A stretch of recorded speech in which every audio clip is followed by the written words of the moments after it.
Thanks, Dave. Obviously, a lot of good things that I saw tonight. Really proud of our guys of how they, it's as close to a complete 40 minutes as we've had in a while. Not individually, Chucky, Max, and John were really good on Tyson Walker, who's a terrific player. Tyler Gilmore did a good job on Malik Hall. And then obviously offensively, we shared the ball, we moved it. Excuse me. To have only 6 turnovers, and obviously AJ was the basket looked like the ocean to him. So, but all in all, really, a good team win, and proud of how they competed from start to finish. Questions? Jeff in the back. I don't know if you said anything at halftime, but the other night against Minnesota, they came out, started the second half, and really jumped on you guys. That did not happen tonight, and you guys extended. Did you have any discussions like that at halftime? There always is. There always is. It's every halftime we talk about the first 5 minutes and making sure we're coming out. It doesn't take us a while to warm up. It was obviously a big offensive night for AJ Storr, but how important was that he did it? How important was that he did it with efficiency? The past couple games, I think he was shooting under 40% from the field. I thought he took better shots tonight. Got to the free throw line early, which always is a key to help you get in rhythm. Start feeling good about the ball coming off your hands and going in and stuff. And he was aggressive, attacked when he needed to. I know our guys found him in some good spots too. And, he obviously made plays, and he's figuring things out. His teammates are doing a really good job of correcting him when things go a little awry, and continue to support him and make sure he doesn't lose his aggressiveness when we have to make some corrections. Go ahead, Coach, defensively or offensively for Michigan State, they only shot 41% inside the arc. How much of an emphasis was that, and what do you kind of see from your defense in how they were able to limit Michigan State inside the paint? Yeah, they put pressure on you, and they've gotten better at, just looking at when we played them in December. They've been getting a lot of stuff at the rim. So we just trying to keep, like any team, you're trying to keep them out of your paint, keep the ball out of the paint, off dribble drives, be better in ball screens. Thought we were better in the second half. First half we got caught low a couple times, got caught going under way too low, and allowed the ball to get downhill, and then the big is playing 2-on-1 with the roller. So I thought we were better, defensively. They had shot the three, have shot the three better. 6 from 14, but I thought they had to work for the most part. Had to work. One in transition in the first half. So I think all in all, I'm sure I'll find things on film, but we made them work for shots. Nick, Hey, Greg, Chucky just told us a couple minutes ago, his focus tonight was really just taking Tyson Walker out of the game, doing whatever he needed to win. How has that been so representative of his mindset this season, and how does that reflect kind of the whole team as well? Yeah, I think, he defensively, obviously, I've seen that before, how impactful he can be. He really, and Tyson's so quick, and they have him in ball screens, coming off ball screens, so you have to really, stay alert, can't fall asleep with him.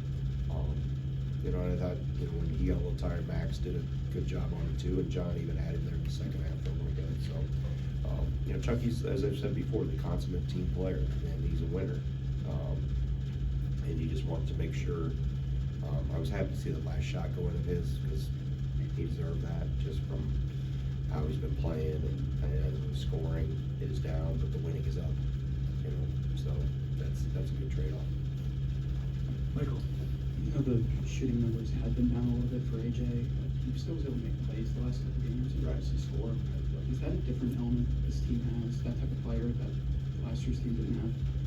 Yeah, I think, it's that, plus it's the experience of the guys that came back, plus it's the other newcomers, specifically John and Nolan that have come in, and, it was deeper. I've said that many times, it was deeper and have more weapons. We can roll guys in and out and not have a big drop off.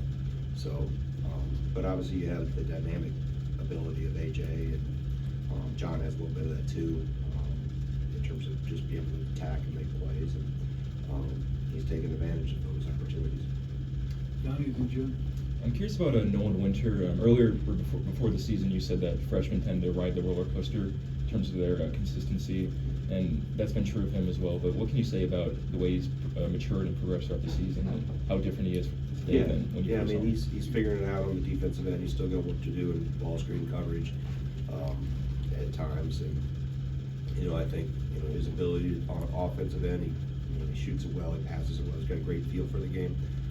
Defensively, still learning. He's going to get bigger and stronger as time goes on. But what I've noticed all along, or knew right away with him, was how he competes. He'll battle for rebounds, he'll rip things away. He's got a little edge to him, which is good. So it makes up for what he lacks in maybe in weight and strength right now. It'll come in time, but you get a 7-footer that shoots the ball like that. It's a pretty good weapon. The ball comes off his hands as much like Connor's does. So it's, like I said, it's part of the whole uniqueness of this team is the depth and the different pieces we have. Jim?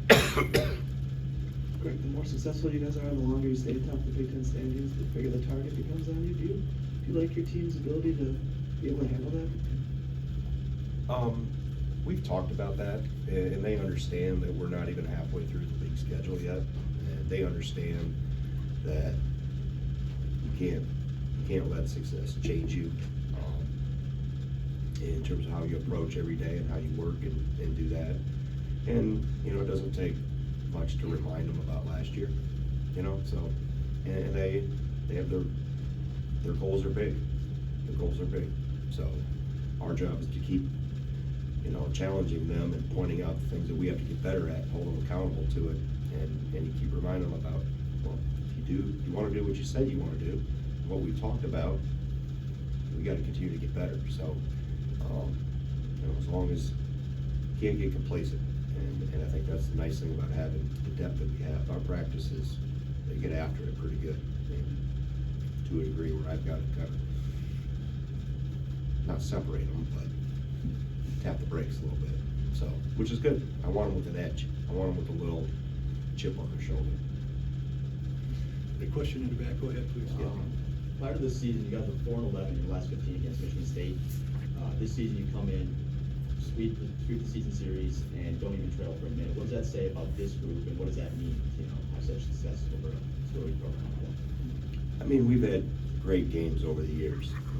I don't know if I have to repeat, but I have the utmost respect for Coach Izzo. He's been awesome to me. He's been a mentor-like person for me. I talked to him Monday after they played in Maryland. One of his good friends that played football here from Iron Mountain, Bob Lanzi, had passed away on Saturday, and called him to tell him.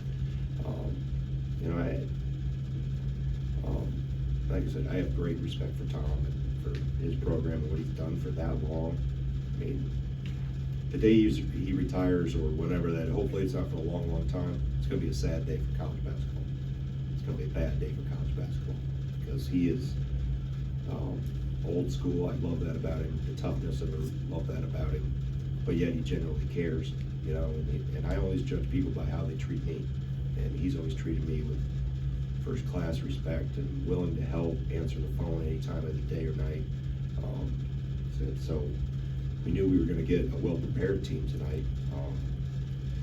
I told him after the game, it's one of the best we played all year. We were pretty good from start to finish. So it's a great series. We've had great games. There's been times when they've knocked us around, and there's times where we've been able to get the upper hand. So that what makes this league really special. And obviously, to go through the years of Wisconsin and Michigan State, we've had great battles. Let's do two more for Coach right here and on the stage now. Coach, congratulations on winning 100 tonight, winning 101. And Tyler also earned his 100th win tonight as well. Would you just speak about the emotions of him coming back to give it a run with the guys again? And Shecky spoke about how special he thought the team was. Would you speak about Tyler Wall's emotions tonight? Yeah, I think that was, it was what we had talked about back in the spring when he was trying to, what do I do? And I said, Tyler, here's one thing. You got a chance to be the only player in Wisconsin history to win 3 Big Ten championships. So that's something that I think resonated with him. And hey, you're gonna play with a more experienced team. We've got good players coming. We'll be better, but we need you. So they doused me with water the other night up in Minnesota when I hit 100. We got him tonight. I guess some of it got on me, but the whole coaching staff. I went in and let everybody know it was 100 for Tyler in his career. So which is awesome. I mean, that's a lot of hard work, a lot of blood, sweat, and tears on the floor to get that type of success. Not a question on the stage. When AJ's playing at a level like he is right now and continues to have success, how do you find ways to continue to fine tune his game or continue to push him, or do you even have to do that? No, he's really motivated, and I think it goes back to why he chose to come here, because he wanted the coaching and the teaching and how we could help improve his game. Quite frankly, I don't know if I called much for him tonight. He kind of got it organically. And maybe it's things that we did call got shut off where it wasn't even. But so he just finds ways, and I think that's the unique part about this group. They share the ball, they move it.